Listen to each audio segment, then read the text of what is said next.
Today, it's the exciting battle of the monster trucks. Thundering from the beaches of Malibu into the Superdome stadiums of North America come the biggest, most famous trucks and awesome specialty vehicles ever built. Join film and television star Claude Akins, your host Jan Gabriel, and exciting television personality Judy Landers as they take you on a power-packed trip around the nation and into the wilds of Canada.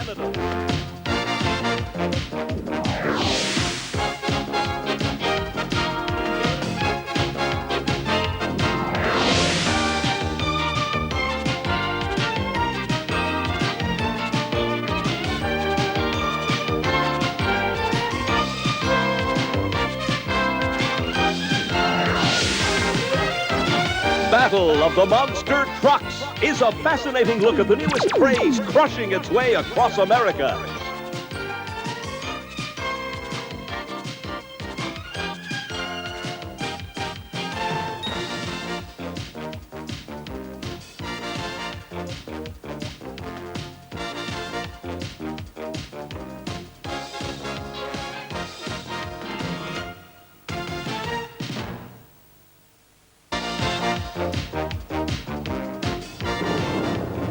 Everybody, and welcome to the Battle of the Monster Trucks. Today, you're going to see the biggest, meanest monster trucks and specialty vehicles ever created. I'm Jan Gabriel, and joining me is our special guest today, the star of stage, screen, and television, Mr. Claude Akins. Thank you, Jan. These big monster trucks you see here are just a sample of some of the most exciting rigs ever built for professional exhibition and competition. And today, you'll see all the big names. You're going to see Bigfoot, the world's most famous truck. There's USA 1 and even a brand new monster Corvette car and a whole lot more. Truck and tractor pulling in major stadiums like the Pontiac Silverdome, the Houston Astrodome, Seattle Kingdome, and others have given the monster trucks a real showcase. Well, Claude, that's true, and literally millions of people are turning out at these giant arenas to see these awesome and powerful monster trucks. But the real story began much earlier. When World War II loomed on the horizon, the Willys Overland Motor Company started building a four-wheel military vehicle commonly known as the Jeep. It was followed by four-wheel drive troop carriers, ambulances, and amphibious trucks. And it's from these early four-wheel drive vehicles that these very showbiz-like four-wheel drive monster trucks have developed. Today on Battle of the Monster Trucks, we're going to take you to all parts of the country to show you the most unusual and four-wheel vehicles and more. You'll see dragster tractors, funny cars, and we've even found the biggest, most humongous truck in the world. And joining us will be a host of experts, and we're very delighted and fortunate to have with us that good-looking Judy Landers. Now there is an exciting lady. All right, so let's get ready to feel the horsepower as we travel first to the big Pontiac Silverdome, where Gary Lee and Larry Nuber are going to introduce us to Bigfoot and USA 1. Gentlemen? Thank you, Jan Gabriel and Claude Akins. Well, Larry, what's the old saying about men and boys and the price of their toys? Did you ever get in trouble as a youngster for playing in the mud? Yeah, I think I have, but the guys here tonight and a few ladies are not here just for fun, but they're actually here for profit. We're going to see rigs that may be worth up to maybe a couple of $100,000, certainly $100,000, Gary. We're in the Pontiac Silverdome just north of Detroit on any given Sunday during the fall. 60,000 folks are here to cheer for the Detroit Lions football team. We also have the basketball floor here with Kelly Tripucka, Isaiah Thomas, and the Detroit Pistons. But today, the concrete floor is filled with mud. Well, that's right, Gary. Later on, we're going to see some mud bogging, but first, Everett Jasmer and his very popular monster truck, USA 1. We're going to see some heavy-duty car-crushing crossovers. And he's joining the most famous monster truck in the world, Bob Chandler's Bigfoot. This is what the crowd has come to see. First, they line up on opposite sides of the parked cars and attempt to cross over facing each other. Well, there's near 60,000 people here to watch this, and I'll tell you, it's not nearly as easy as it looks. As you can see, the drivers have to be very careful in just exactly where they position. Oh, way up in the air. Wheel stand for sure, Everett Jasmer. Jasmer, by the way, is from Spring Lake Park, Minnesota. He's a real engineer when it comes to building these monster trucks. Well, the king of the monster trucks, Bob Chandler, hails from the St. Louis area and has literally written a book on monster trucks. In fact, he built Bigfoot as an advertisement for his four-wheel drive business back in the Midwest. Oh, just look at these two. What the power, the horsepower involved there. Bigfoot 1 is actually the first of the monster trucks. It's a 74 modified Ford pickup. It is using the 460 cubic inch Ford engine. That windshield just went, Gary, or I guess there was a rear window. And both of these trucks are over 11 feet in height. And Bigfoot 1 is utilizing 14 shock absorbers to help cushion the ride over these cars. We talk about 4x4x4. Well, that simply means that it's four-wheel drive with four-wheel steering. You know, Gary, just the tires alone, the heavy-duty excavation-type tires, are 66 inches tall, 11 feet. You know, I think that's even higher than Isaiah can jump. There goes some more glass. And I had the chance once to ride with Bob Chandler, and it's quite a thrill to be strapped inside this monster vehicle. And as I mentioned earlier, it's a lot more dangerous than what it appears. It's very slippery up there on top of the painted roofs of these cars. There's the pride and joy of Chevrolet, the pearl-painted USA #1. And Bigfoot really is an exciting truck. I talked with Bob Chandler earlier. There it is, the biggest, the baddest, the most famous 4x4 monster pickup truck, a movie star, a television personality. This is Bigfoot 1. Here is the creator and the builder, Bob Chandler. Indeed, the license plate reads Bigfoot 1. This is the original. This is the original. This is 1974 Ford. What was the motivation? Why'd you build it? Well, 11 years ago, I had no intention of doing this, but it just got a little bigger and a little more ridiculous every year. We kept breaking parts, so we put something heavier in it. We wanted to run stronger, so we put a bigger motor in it. Just kept it getting more ridiculous every year is all I can say. I'd love to watch you parallel park it and crab it because it steers from both ends. Let's talk about the drivetrain and the steering capabilities. Okay, it's got two 5-ton military axles. Two fronts, by the way. The front steers like a regular truck with a steering wheel. The rear is hydraulic, and what it does is it gives it a lot more mobility. When you're this big, it's awkward in places where the rear steering helps you out. Good luck. Thank you very much. Everett, earlier we saw you car crushing. Now we're going to see some mud bogging. Do you have a preference? I guess the car crushing primarily because it's cleaner and there's a lot less work getting it ready for the next weekend, of course. What about mud bogging now? It's really obviously an important part of every competition. Is there a secret or is it just a matter of luck? There's a lot of factors. I don't know if it's luck or if there's a secret to it, but there's a lot of factors. And the biggest factor is how the given pit is built. One weekend you'll have a pit that's real loose and maybe shallower than another weekend. Sometimes they're deeper, sometimes the mud is heavier, thicker. You never know until you've seen a few vehicles go through it, and then you have to try and plan your strategy from there. So there's no luck about it, I don't believe. As Bigfoot and USA 1 get ready for their mud bog runs, we'd like to show you some of the mud racing that went on here at the Pontiac Silverdome earlier today. Yeah, this strange-looking vehicle looked like it came out of World War II or maybe the nearest junkyard or some poor combination of both of them. They called it Sodbuster, and as you can see, it was a real oddity. Now, Larry, the object of this competition is to go the greatest distance, but I'm not sure how they measured. I don't think I want to walk out there in the mud with a tape measure. Yeah, it's a little messy down there, and Sodbuster didn't quite make the distance, I don't think. Another one of the trucks out earlier today was this red-hot number named Strictly Wicked.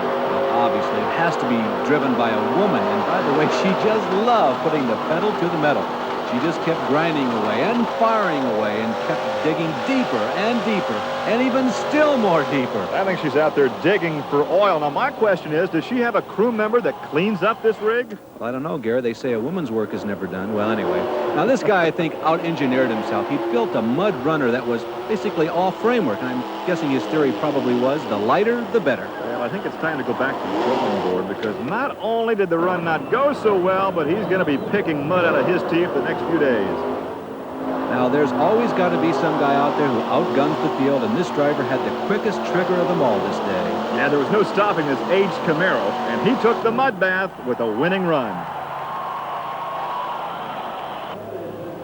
Well, Larry, that was earlier today. Now with the mud pit deeper and muddier, here come the two stars of the show, USA 1 and Bigfoot, to take their punishment in the thick, oozy, slimy, what would you call it, Larry? Gary, I think I'd call it yuck. These guys really want to be called stars who are going through all of this?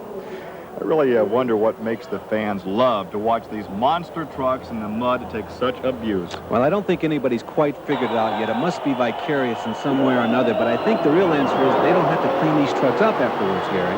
Well, Jasmer tilts and weaves his way through the mud, flinging it all over the Pontiac Silverdome. And eventually, USA 1 bogs down in about 4 feet of mud.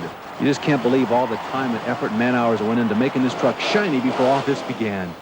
Well, Jasmer is pulled out after bogging down by a cable attached to a tractor at the starting line. Now, a lot of work that goes into getting these trucks in here, and sometimes a lot of work goes into getting them out of this mess, Gary. Time now for a hose of pressurized water and a chamois. Here's the king of the monster trucks once again, and we asked Bob Chandler, hey, Bob, what do you think about just before your next mud run? Take a nice, clean, shiny truck and you hit that mud, and all you can do is put your foot to the floor and hope you're going straight to the pit. You've got 30 or 40 hours of cleaning once you get out of the mud, and you give it all you got. Big Bob Chandler is about to give it all he has. He's been flagged away. He puts 460 cubic inches to work. It's a simple matter of locking the rear end in place and putting the pedal to the metal. Well, Gary, an activity that once was nothing more than backyard grins has become a profession for all these people. Oh, look at the fire. Well, Gary, not only fire, but on the flip side of the coin, rust, believe it or not, is one of the biggest problems in maintaining these vehicles because they're in wet mud so often. That's true. Bob Chandler says the major problem is replacing all the body panels during the season. Well, as you can see, the crowd loves Bob Chandler, and Bob Chandler loves the crowd.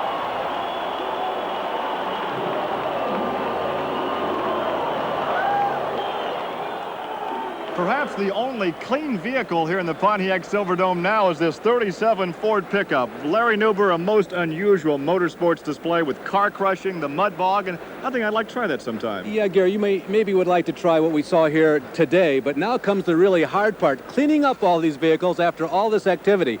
Incidentally, most of these will be driven home, and then the real hard work cleaning them up begins. That's what the crew's for. Now back to Jan Gabriel and Claude Akins.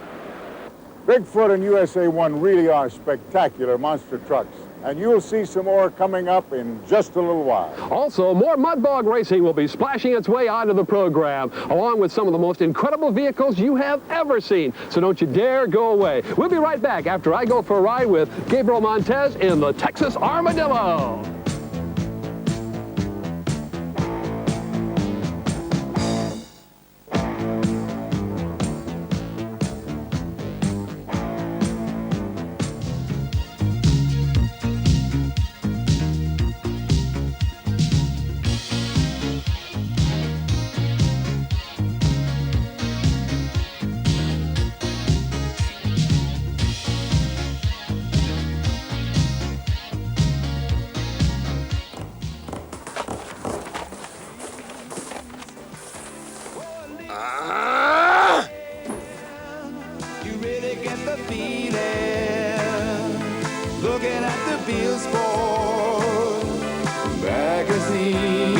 Magazine comes out 24 times a year. In fact, it's out now.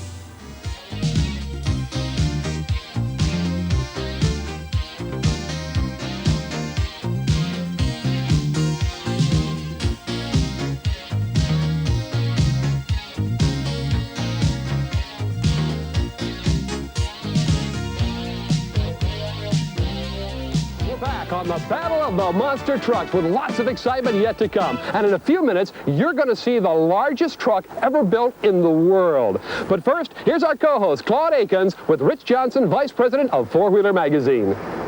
Rich, we've just seen Bigfoot and USA 1, two of the most popular monster trucks, in hard and heavy action. They have certainly come a long way from the four-wheel drive military vehicles that fought in World War II. Claude, the monster trucks are really just the latest in a series of crowd-pleasing exhibitions that date all the way back to 19th century rural America. The farmers back then did all their heavy-duty work using teams of horses. And on Sundays, they'd all get together at some local clearing and see which team of animals could pull the most weight. Well, then I guess I can safely assume that the natural progression was to tractors next. That's right.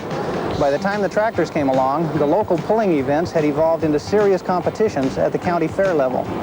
At first, just about everybody entered. But then, the more popular pulling became, and the more money that was offered, well, naturally they began to modify and soup up the tractors to gain more horsepower. And as you know, today there are tractors with multiple engines, and some that are just uncommonly unique. And now it's these powerful pulling tractors we see today that lead us up to the four-wheel drive trucks that have become so popular. Four-wheel drive pulling trucks are really the first cousins of the dragster tractors. They have tremendous power, and the fact that the trucks were four-wheel drive made them really appealing to competitors and spectators alike. The trucks try to get all the horsepower down to the ground, to all four wheels, utilizing power-to-weight ratios. And if you can hit the right combination on any given night, you can be the winner at a four-wheel drive truck pull. Rich, we want to thank you and Four Wheeler Magazine for all your help in helping us to pull this one-hour special together. It's been our pleasure, Claude. And now here's Jan Gabriel. Part of the fun in helping put this Battle of the Monster Trucks together was looking for the world's largest truck. Well, Flora McIntyre has found it for us. Well, Jan, the biggest truck in the whole world is listed right here in the Guinness Book of World Records, and it's parked just a few feet from where I'm standing here in Sparwood, British Columbia. This is the Terex Titan Hauler, and it's the king of all the working monster trucks. Where Bigfoot is great at crushing cars, this bruiser can move mountains. As you can see, everything about it is gigantic. The Terex is as big as a house, just over 66 feet long and over 25 feet wide. From the top of the cab guard to the ground measures 22 feet. The tires alone stand 12 feet high and only last about 6 months. The Terex Titan never stops. It's in operation 24 hours a day, and to fuel up takes 960 gallons of diesel fuel. This incredible truck was built 11 years ago and designed to be the ultimate earth mover for the strip mining industry.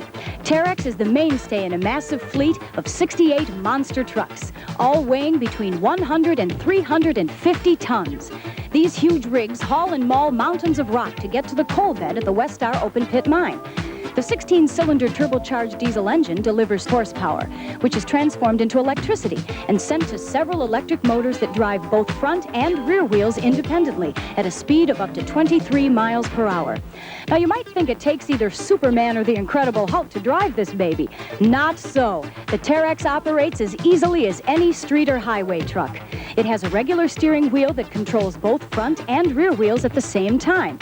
To turn it around takes a space the size of an 8-lane highway.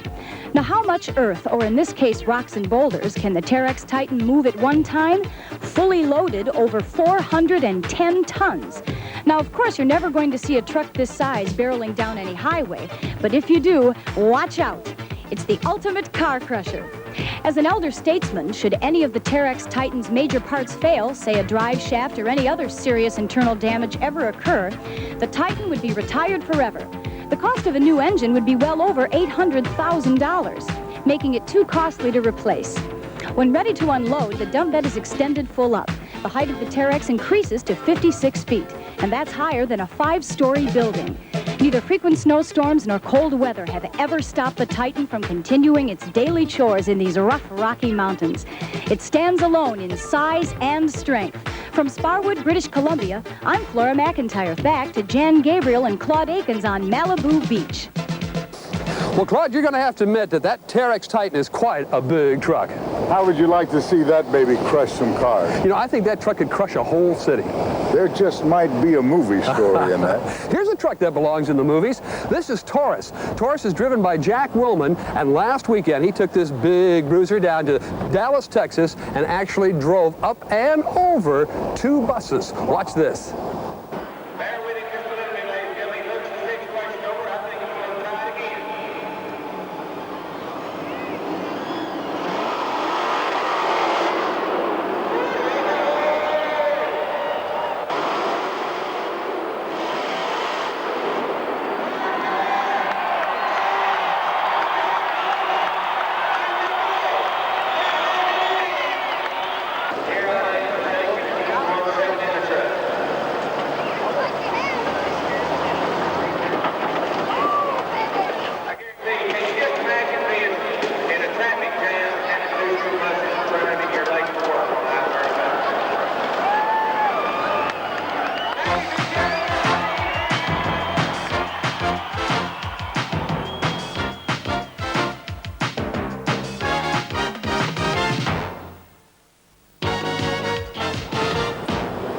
We're back on the Battle of the Monster Trucks. I'm Jan Gabriel along with stage, screen, and television star Claude Akins. You just closed in a play recently. That's right. I did Travel in the Dark at the Mark Taper Forum in Los Angeles. We're going to meet another superstar, Judy Landers, the lovely Judy Landers, coming up in just a few minutes. But right now, we're going to show you some exciting wheelie trucks. And for our show today, we sent a camera crew back to Chicago, the city of the big shoulders, where we found 3 of the most colorful wheelie trucks in the country.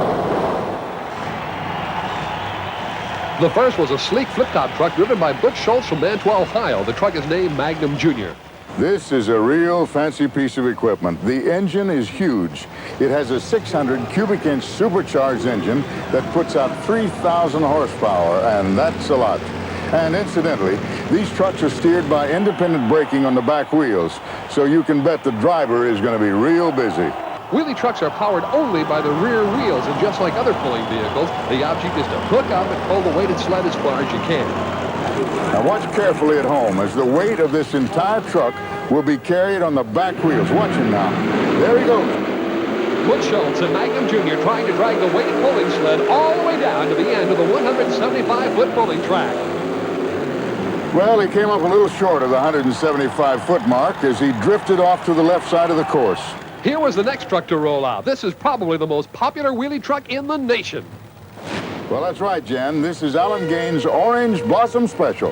It's a 1937 Chevrolet, and it's a masterpiece. Alan is from Georgetown, Kentucky, and the Orange Blossom Special is powered by a supercharged 454 cubic inch alcohol-burning Chevrolet engine. He's got the front end up in a real power play, and he's got the line. I bet he's going to get some good distance out of this. That's for sure. He's really on it as we watch him bring it down, and it looks almost as though he's trying to park it in the first balcony. And as you can tell, these fans really turn on to the excitement of these wheelie trucks. Now, watch this truck open it up. You know, most trick trucks can raise the body up from the front, but this truck, Psycho, does it from the back. This is another one of the most sought after of all the wheelie trucks. It's driven by George Stennett from Grand Blanc, Michigan. It's a 1965 Ford Econoline. They don't even make those anymore. And even when they were turning them out, I don't think any of them ever had a 464 cubic inch experimental engine in them like this one does. I doubt it. That's a pretty hefty engine. Well, if the strobe light inside the cab doesn't bother his vision, you might wonder how Psycho sees where he's going once the cab is up in the air. Well, there's a small window in the floorboard that lets him see the track in front of him. Psycho is up, and away as George Stennett now gets a good start, but he's leveled off a little too soon and drifted off to the right side of the track. Valiant effort, though. He sure likes to keep trying. I never thought he was going to give up. Well, I hope you enjoyed the wheelie trucks. But right now, we're going to go to Detroit, Michigan's Joe Louis Arena. Waiting for us in Detroit is Jack Arute and the exciting Judy Landers. They're going to show us funny cars. Funny cars? I wonder where that term came from. Well, gentlemen, the term funny car was coined right here in the Detroit area when the funny cars first began to race. But my co-host will tell us more about that in a moment. Let's meet her right now. She's the star of BJ and the Bear, Madam's Place, and now the $1 Million Body Challenge, the lovely Judy Landers. Thank you, Jack.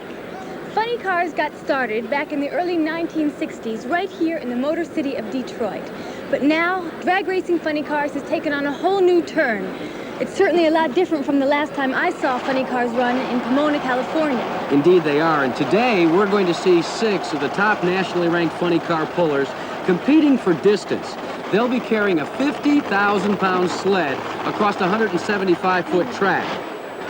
By now, most of you realize that this truck and tractor pulling and this funny car competition have swept the country in terms of a national phenomenon.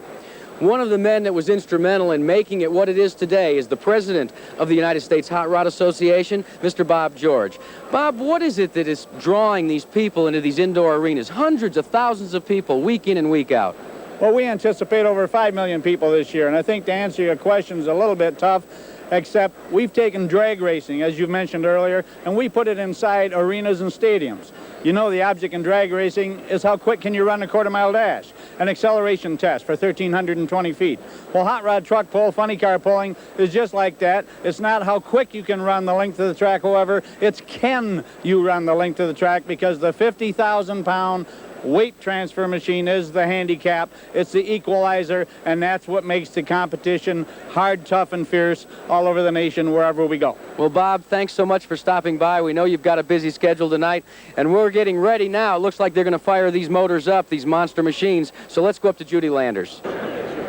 While we're waiting for Jack, let me tell you that funny cars got started in the early 1960s when a group of young men from the Motor City area formed an organization called the Ram Chargers. They were quick to develop new ideas, thus beginning the evolution of the funny cars and leading up to the radical funny cars of today. You're back, Jack. That's right, Judy. Today, the cars that we'll be seeing pulling, they'll be pulling a 50,000-pound sled that transfers the weight from the back to the front, thus making it heavier and heavier as they go down the track. And it looks like we've got our first puller on the line right now. The first car is the Avenger. The owner and driver is Gary Collins from El Dorado Springs, Missouri. Gary's first event pulling funny cars was January 1st, 1985, so I guess you could say he's a real rookie. The chain is all hooked up now. You can see he starts to put it into gear, and I think we're about ready for our first run with these funny car pullers. They're just incredible. He's in the throttle. Look at the wheels. They just pick right up off the ground. That's got to be about 3 feet up off the ground already. Look at how he's got the car pointed in the wrong direction. Look at those big tires just tearing up the dirt there. Well, that was a beautiful run there by the Avenger, Collins, but we'll have to wait for the time here. Well, Judy, here's the pull on that first one, 165 and 3 1/4 inches. That's a pretty good benchmark on a 175-foot track. Everybody have to shoot at that one. It's going to be a hard score to beat. And look, we've got the next one out. That'd be Dan Patrick in the Red Baron. That mark of 165 plus is really going to be tough for Patrick to break here today. But he's on the pull, and see how he comes up through the throttle. Not too much nose lift in there, but he's zigzagging back and forth across the track. Look at him dig up the dirt. Gosh, look at those ruts for me. The ruts could be a problem for other drivers, but he's made his pull. Can you believe this? With all that zigzagging back and forth across the track, he's the new leader, 168.5 feet. That's incredible. Okay, here's Tennessee Thunder. It's owned and driven by Mike Hollingsworth. He's 29 years old, and he's from Springfield, Tennessee. Tennessee Thunder is a 1980 Plymouth Arrow, fiberglass body. Looks like they're hooking right up. You know, we're talking about the front tires being 14 inches, but look at how high those back tires stand. No. You know, this was the second funny car ever built for pulling, seen for the first time in Nashville. Well, he's in the throttle right now. Check this, but he's not raising that nose up off too far, but he's generating a lot of power. I want to see a wheelie. There you go. Boy, now that's a good run. That's an incredible run. That could be the best run thus far. Tennessee Thunder. 172 feet and 9 inches. That is the best today. And it's only a 175-foot track. He almost had a full run. Okay, you saw him earlier today. This is Dan Patrick, who was driving the Red Baron. Well, now he's in the Warlord. The Warlord is a 1983 Trans Am Pontiac Firebird. The Warlord looks lean and mean to me. It does look mean. $50,000 he's put into this car. There's a lot on the line tonight, and he's got the nose of it right up in the air, and he's just a-digging as he comes down the pipe. Look at that good run. That's a real good run for the Warlord. 173 feet, 2 3/4 inches. Judy, he's our new leader. Well, Judy, you got your wish. Here it comes, the Green Monster. Yep. Tim Arfons is driving the Green Monster. He's from Akron, Ohio, and his father is the famous Art Arfons of the legendary Green Monster fame. Well, they just fired it. Look at the fire just come out of this. You want to roast some marshmallows? Ooh, it looks like the 4th of July. The Green Monster, Tim Arfons, ready to make his pull. The pull that he has to beat is over 173 feet, so it's going to be tough. Here he goes. He's got it up in the air, but not by much. Well, he's got to practically do a full pull in order to win. Wouldn't it be great to see a full pull with this jet-powered machine? We may just have it here. Look at it. He's still going. Awfully close to a full pull. Judy, that was a good run. Hear the noise from the jet? Sounds like we're landing here in Detroit. 174.5 feet. I just can't believe it. We haven't had a full pull yet. Okay, here's the famous Chi-Town Hustler, driven by Mike Hoff. He's 35 years old and he's from Westminster, Massachusetts. Well, he could put the crowd on his feet right now. If he can beat that 174.5, that's the magic mark for the Chi-Town Hustler. There it is. He's up. The Chi-Town Hustler is just getting it on down the road. The ruts don't look too bad right now. There he veers over a little bit. He got out of the throttle for a second. That could spell trouble, but he's back into it. Still not enough. I guess it's just a bad day for the Chi-Town Hustler. But it's got to be a good day for Tim Arfons in his green monster. I am really excited for Tim Arfons. He put on a great show. He did a fantastic job, and my congratulations go out to him. Well, some final thoughts from our co-host, Judy Landers. Judy, just a great night. It was terrific. I'm a believer now. This funny car pulling is really an exciting sport. I'm glad to have been a part of it. Congratulations, Tim Arfons, and your green monster. Thank you. It was great working with you, Jack. Judy, the pleasure was all mine. You guys back in California, Claude and Jan, I hope you've enjoyed the show. And let's go back to you right now. Truck, tractor, and funny car pulling has really become a phenomenon in this country and continues to grow with new and exciting vehicles being built all the time. Well, that's right. This is a brand new truck behind us right here. This is called the Michigan Ice Monster. Now, I asked the owner, Brett Engelman, where the name came from. Well, the answer was simple. He said, we live in Michigan, and it gets mighty cold there in the wintertime. And right now, we're going to put the freeze on everything. And when we come back, you're going to see Bigfoot 4 and some exciting mud bog racing from Anaheim Stadium.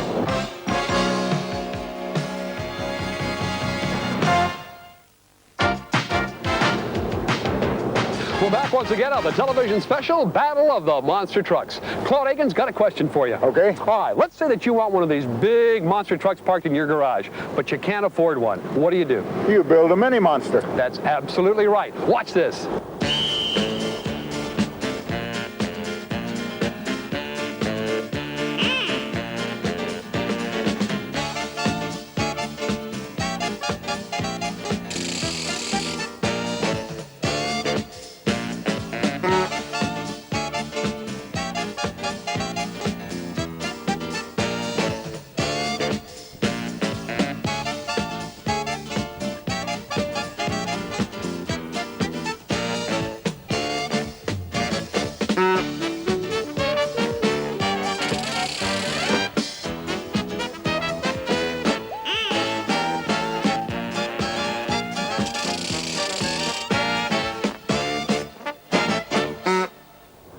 You just watch. Those mini monsters are going to really catch on big. Right now, in contrast, we're going to show you the largest touring truck in the world, Bigfoot 4.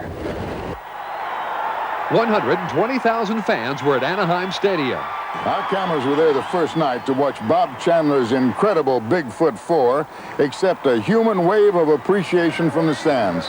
This awesome monster truck then went to work crushing cars. Bigfoot 4 is a 1985 Ford, which uses a 460 cubic inch blown and highly modified engine. The truck stands over 12.5 feet high on its huge 10-foot tall tires. Its 5-ton military axles are what enable this monster truck to use such big tires. And interestingly enough, Bud, because of the size of the tires, this Bigfoot can actually float on water. You know, a lot of people ask what Bigfoot is worth in dollars and cents.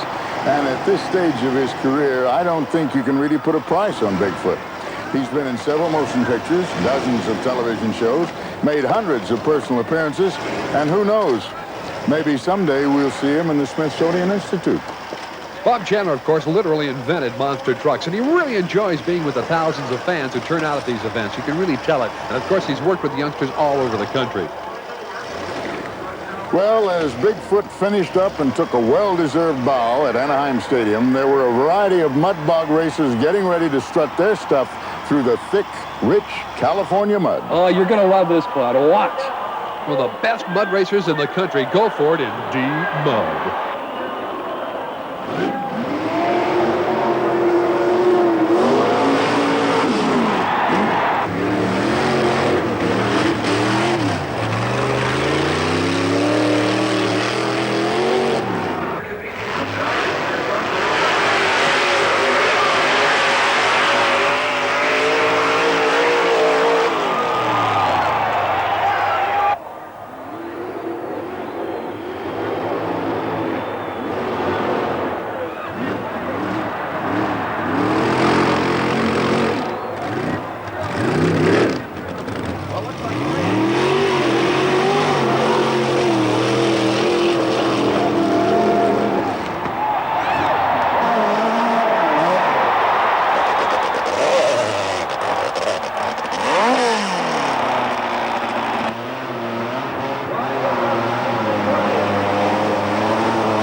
After the Mudboggers had slipped and slid their way through the Mudbog pit, Bigfoot 4 came back out for an encore. Unfortunately, or maybe fortunately, he fit over the Mudbog pit rather than in it, but still managed to make an exciting run. As you watch Bigfoot, you'll notice that both the front and rear wheels are used for steering. It's fascinating to watch. Now, if you'd like one of these Bigfoots parked in your garage, I'm sure Bob Chandler would sell you all the parts you need. And rumor has it that a new Bigfoot with an all-female crew will be unveiled soon, and I hear it's going to be called Ms. Bigfoot. Now, you've just seen some great mud bog racing, but this bruiser is the king of the mud racing machines. This is the one-eyed giant Cyclops, owned by Gary Gardner, with over $100,000 in this beauty. Now, it seems a shame to run it through the mud, but that's what this baby does the best. So we'll watch it in action, and when we return, you'll see monster truck drag racing on the tops of automobiles.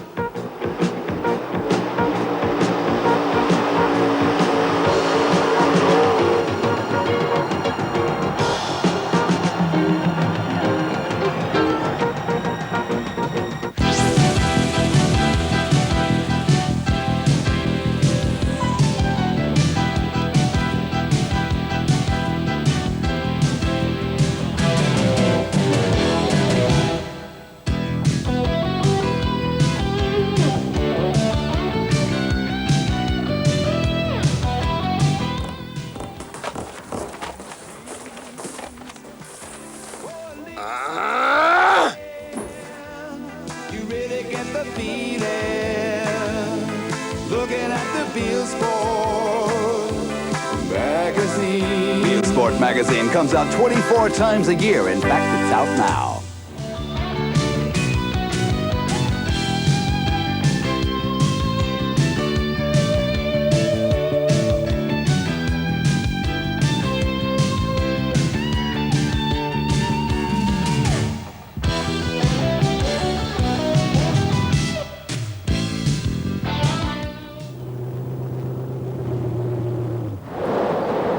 Do you have a feeling we're being followed? Well, I thought something, perhaps... Well, we've certainly showed you a lot of strange and spectacular vehicles today on Battle of the Monster Trucks. So what could possibly be left? Drag racing. Only in America would they think of something like this. Monster trucks drag racing over the tops of automobiles. Let's go to Oklahoma City and Bruce Flanders. All right, keep your eye on this one.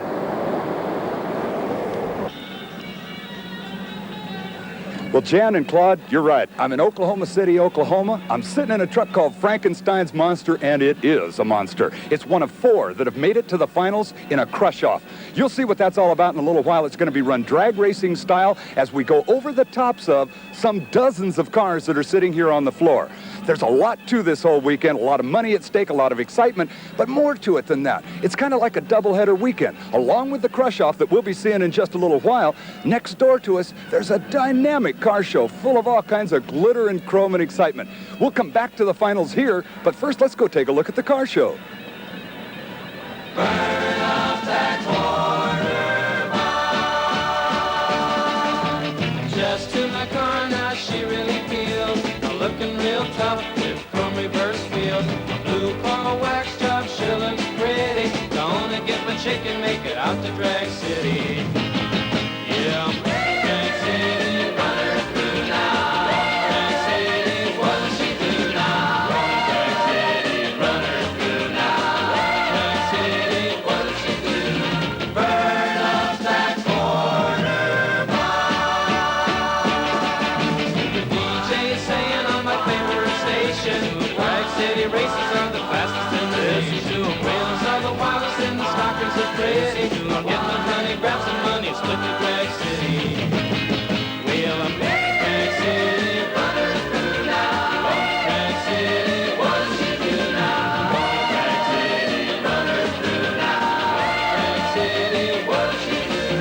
Burn out that corner bar.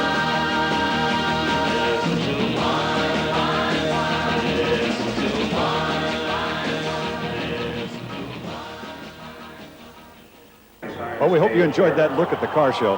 Now we're getting ready for the first round of semifinals. And in the far lane, you've got Frankenstein's Monster, a Ford pickup truck. And in the close lanes, it is Monster Mash, another Ford pickup truck. The winner of this one goes on up into the finals, and the flag is green. They're going for it. The one who gets up quickest is the one called Monster Mash, driven by Mike Welch out of Bellingham, Washington. He's the smoothest over the first pair of cars. Now, the end result, it's over when the rear wheels hit the ground. Front wheels down for Monster Mash, and there it is. Mike Welch, who said he wanted to win this one for the Superchargers, takes the win and moves on into the finals. And it looks as though Frankenstein's Monster with Ben Wentz out at the wheel out of Mulvane, Kansas is history. Made it to the semifinals, but will not come back in the finals. It's 21-year-old Mike Welch out of Bellingham, Washington, in a truck that he's owned since he was 13 years of age, taking the win.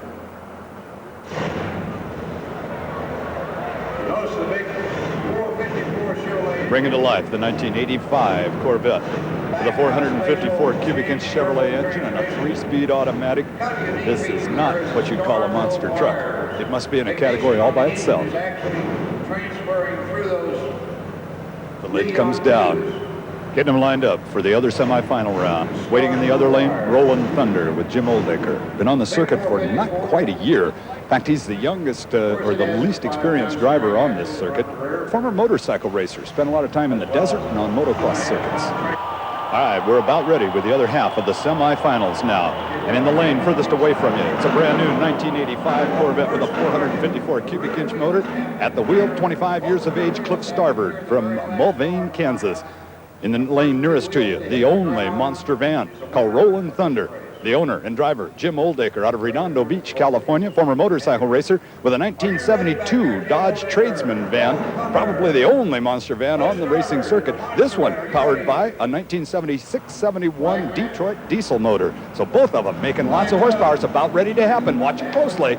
Nearest lane, Oldacre gets it up quicker, but the van is the biggest and heaviest vehicle on this circuit. Look at him mash those cars as he boogies down the lane. He's way ahead of the Vet. The Vet was supposed to be tough, but it looks as though it's going to be the van. The heaviest one gets the rear wheels down first and is the winner. It's Jim Oldacre who comes back in the final, and the Vet owned by Cliff Starboard does not make it to the final.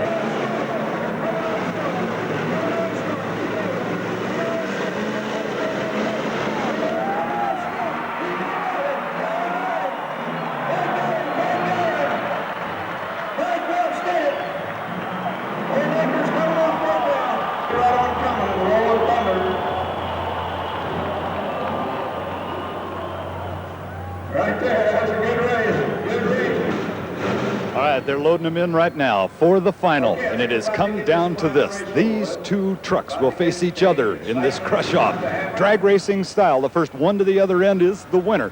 First, we've got Monster Mash, the bright yellow one that is based out of Bellingham, Washington, and driven by 21-year-old Mike Welch. He's about ready to go in the other lane. It's going to be Rolling Thunder, driven by Jim Oldacre, a 25-year-old out of Redondo Beach. They're about set for the flag. Watch closely and see who gets up on top of their line of cars first and then gets to the other end. The determining factor at the far end is whose rear wheels clear the last car and hit the ground first. It doesn't matter what your front wheels do, your rear wheels. And if you get off to the side, you're disqualified.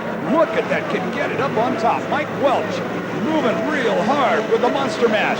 Rolling Thunder can't keep up. Monster Mash was devastating, just devastating. And he is pumped up. We're going to get a chance to try and get down there and talk to Mike Welch, the winner here in Oklahoma City, as still Rolling Thunder trying to get to the end of the lane, and those crushed cars are just used up.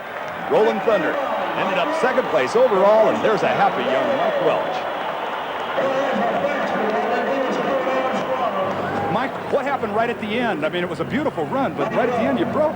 Well, we wanted to make sure we were going to win hands down, and I looked over. I had him by a little. I just put my foot to the floor. Just went for it. What broke on the truck if you had a chance to look? Well, it's the steering hub knuckle there. With this much weight bouncing down full throttle like I did, they're bound to break. We broke them in the past. You have put on one heck of a weekend of excitement. Have you enjoyed yourself? You spent money in trash parts. Well, I loved it. I loved working with you guys, and it was a lot of fun. We come out to do 110% like I've said in the past, and I feel that we did that this afternoon. Congratulations. Thank you.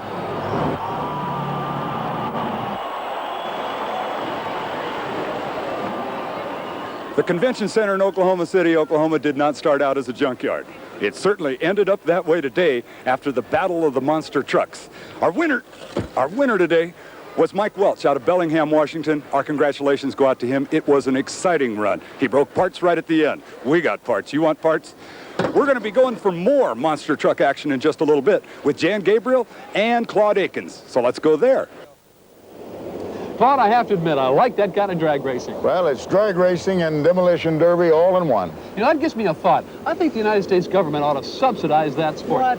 Think about it. They take all the junk cars off the American highways. You just may have something there. We'll be right back with more on Battle of the Monster Trucks from sunny Southern California.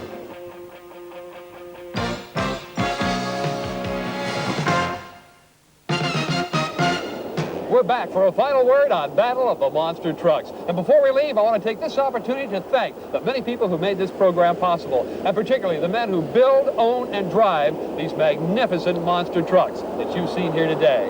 It has been a monumental project pulling this all together, and my hat is off to everyone as well.